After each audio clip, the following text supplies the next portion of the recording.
keeping your workspace sanitized. Welcome back to another Techstination interview. I'm Fred Fishkin, and joining us is Lisa Schuiteboer Shuler, Ergonomic Category Manager at Kensington. Good to see you, Lisa. Yeah, you too, Fred. Well, lots of people, especially those with shared workspaces, are concerned making sure their mice, their keyboards, other devices are kept sanitized in today's environment. And a lot of people now are heading back to the office, but products used for cleaning sometimes can do some harm to tech gear. Give us an overview of the problem here.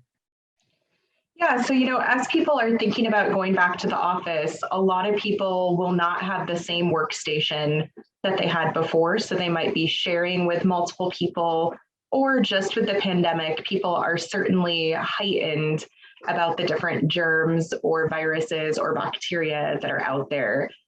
So we wanted to make sure that we had products available to help ease people back into the office. So that's what sanitization is about today for us.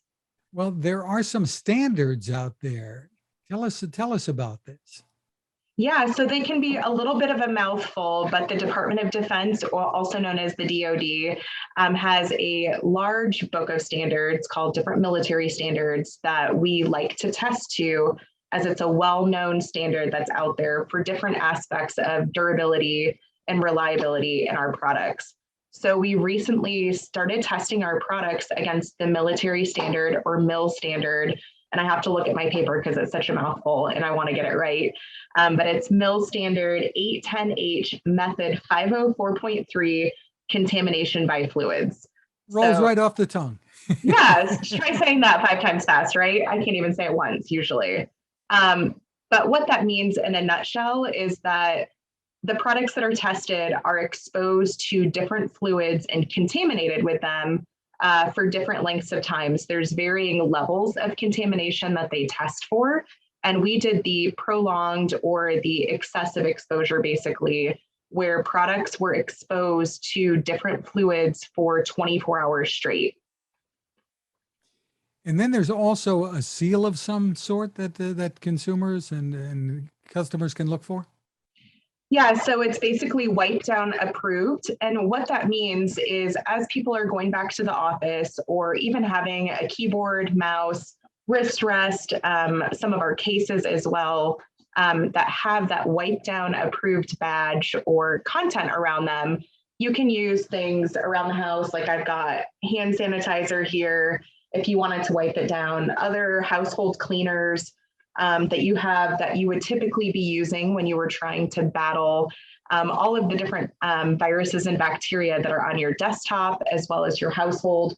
And simple things like Clorox wipes or Lysol disinfectants, rubbing alcohol, hydrogen peroxide, all of those things are covered by this MIL standard that I've spoke about. And if you're wondering if a product is indeed covered by that, if you are on Kensington.com, there's a filter tool that you can actually use to find all of the products that are covered by that. And there's an entire list of information about what chemicals are covered, as well as what the testing process was to go through that. And so what you're saying is that the Kensington products are safe as far as using these different sanitizing solutions. Correct. I think people in the past were already doing it, but we wanted to know for certain that our products would stand up and be reliable and be durable. And so knowing that we have that badge or that seal of approval from that DoD standard really gives companies or individuals peace of mind that I can go wipe down my product every single day and I don't have to worry about it breaking down, as many products out there are plastic and other materials that are out there. So making sure that we can do that on a daily basis, multi-times a day, as people are swapping in and out of workstations, really helps us feel better about going back to the office, or as we're going in and out of our own home office as well. As you said, some people have been doing this for a while, perhaps, but what they may not know is if they're doing harm to their electronic gear or whatever, if they look at their keyboard and all of a sudden the letters and numbers are gone from them. I don't know what the more common problems are. That's exactly what it is. Yeah, a lot of times the letters will wear off the keyboard or a plastic will start to erode because there's been so much damage of the chemicals to the product. And so by putting them through the rigorous testing of the military standard, we know that our products will stand up to that test that's done on it. Because if people are going to be sanitizing, odds are they might be doing it every day, right? We hope so. I mean, our desks are some of the dirtiest places out there. So I think it's certainly becoming a larger trend. I know for myself, if I ever dump my keyboard over or actually take a really close look at my mouse, if I haven't cleaned it, it makes me wish I cleaned it more often. So it's great peace of mind.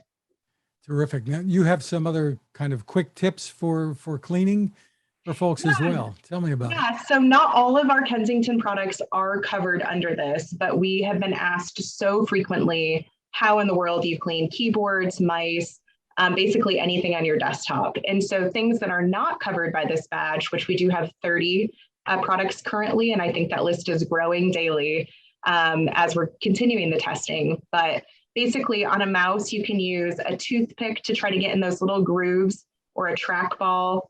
On your keyboard, just dumping it upside down, giving it a really good shake, and then using a mild soap on that because you don't want to do damage to it if you don't know for sure what damage would be done to that. So simple things like that. You do want to avoid those harsh chemicals on products that have not been tested just because you don't know what that initial damage is going to be on that product. Terrific. So the website to go to for more info, I assume, is kensington.com? You got it, Fred. Terrific. Lisa Schuiteboer Shuler, thank you so much for taking the time with us. Thanks so much, Fred. Have a great day.